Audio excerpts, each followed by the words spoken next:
Hazrati Ulug'bek falakiyot ilmini ko'p say-isqot bilan tadqiqot qilibdirlar.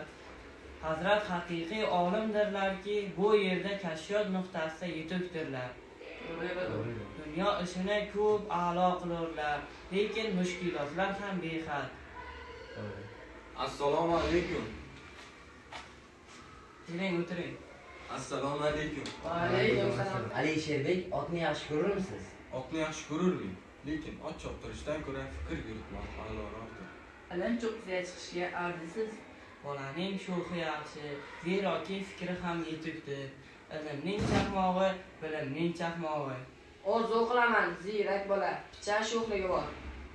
Qani Alisherbek, bir chiroyli g'azal o'qib boring. Ovrazing yopqoch ko'zimda sovchulur har lahza yosh. O'ylagan paydo bo'lur, yulduz nihol bo'lg'ach quyosh. Bu she'r menga juda ham ma'quldir. Siz nima deysiz? Menga ham ma'qul, bu juda ajoyib she'r.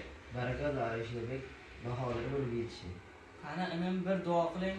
Qani iloho men fayzimizni bersin. Shu Alisherbek tog'alaringiz bilan sizga bir so'cha hadya qilmoqchi edik. Shu sizga ma'qulmi? Ma'qul. Qani ket, to'y shohid bo'lgan.